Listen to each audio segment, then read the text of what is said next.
Back in 2009, just before Blockbuster stores started vanishing, there was one left in a small, fog-drenched town in Oregon. Locals swore the store was cursed, but the new assistant manager, Jake, didn't buy into ghost stories. He just needed the job.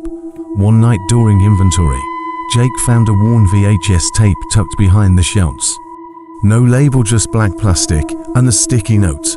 Do not rent, ever. Curious, he played it. Static filled the screen. Then came grainy footage of the Blockbuster's interior, that exact store, but something was off. The footage was dated October 13th, 1998, but Jake recognized the layout, the posters, even the same rug by the horror section. Then he saw himself. On the screen, Jake walked through the aisles, stopping at the horror shelf. His movements were identical to what he'd done that day. Then the lights on screen flickered, and a pale, dark-eyed woman in torn clothes appeared behind him. The moment she raised her hand to touch his shoulder, the store's power cut out. Silence, total blackness. Jake's flashlight wouldn't turn on, his phone, dead. Then came the static hiss, not from the TV, from the walls. The flickering emergency lights revealed smeared footprints on the linoleum, heading toward the horror section. And there she was, pale, smiling. Jake ran. He bolted out the emergency exit and never went back. The next morning, police found the store untouched. Except for one thing, a VHS tape sat rewound in the player.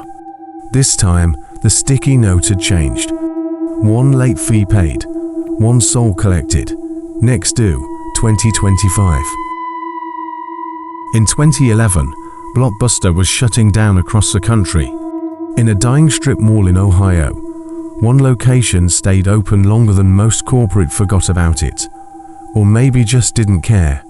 Eli was the night clerk, 23, broke and alone after his mom died. He slept in the break room some nights. No one really checked. He liked the quiet. The store was his cocoon. One night, while closing, he got a call from a restricted number. The man on the line said he was from corporate records.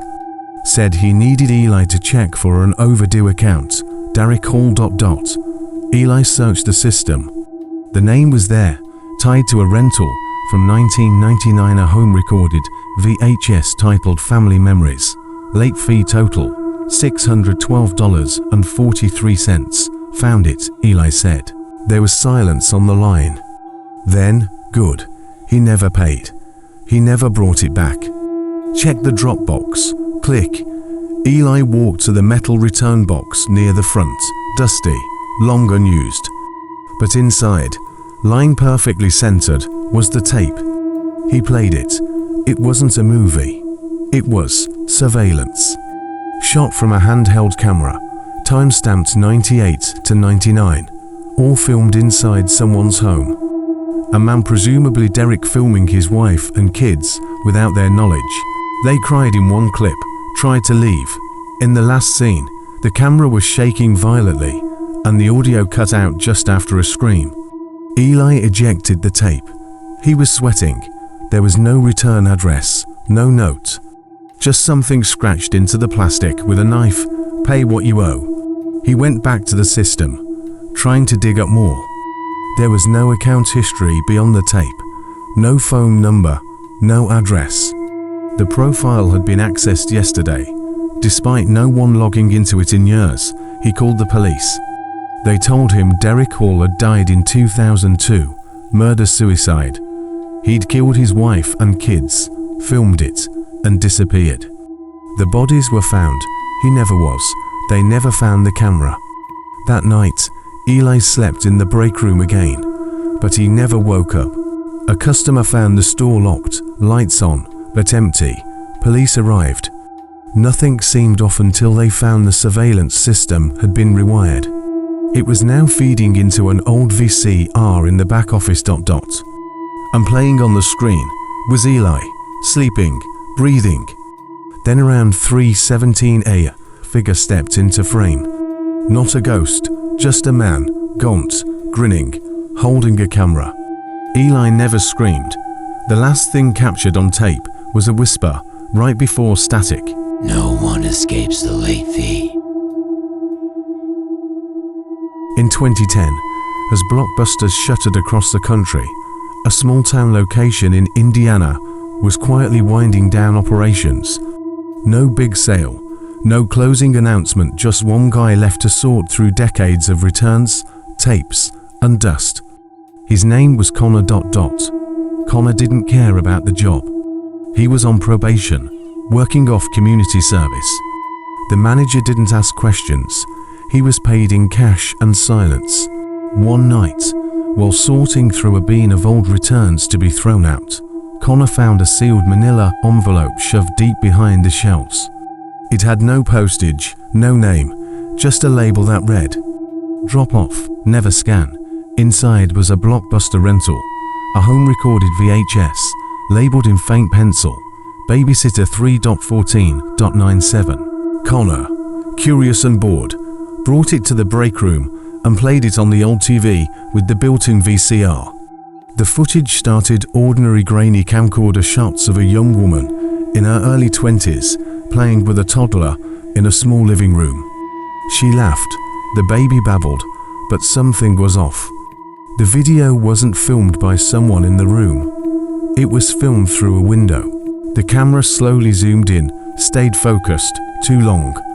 To steady, then cut, new footage, nighttime, the same house, the same woman, but now the camera was inside.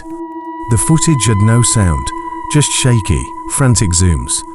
The woman sleeping on the couch, the baby monitor blinking, then static, then more tapes followed. Connor searched the back office, digging through long-forgotten drawers and cabinets until he found for more identical envelopes, each labeled with a date and a title: Campfire, Prom Night, Neighbor, June. Each one was worse. Each one was filmed by the same voyeuristic eye watching women, children, families. Some cuts showed interiors, some showed basements, some only concrete walls and sounds you'd never unhear. Connor didn't call the cops, not immediately. He told himself he needed time, but in truth, he watched all of them. Over and over, some part of him couldn't stop, like a sickness, until he found the last envelope. This one wasn't sealed. Inside was a tape labeled only, Connor minus 2001. His heart dropped. He was 11 that year. That was the year his babysitter vanished. Police said she'd run away. They never found her. Hands shaking, he pressed play. The footage was familiar. His old house, his backyard, then his room. Then dash him. Asleep in bed, and a figure standing in the doorway, breathing. Connor stared at the screen until it went black. The police found the tapes a week later, along with the store. Burned to the ground, they ruled it arson. No suspect, no witnesses. But among the ashes, investigators found a partially melted Blockbuster ID badge name tag fused into the plastic. It said, "Property of M. Cutter, employee, since 1996. Blockbuster had no record of that name, no payroll entry. But across the country, in 3 other abandoned locations, identical manila envelopes were found, waiting in the drop box, labeled with names and dates yet to come.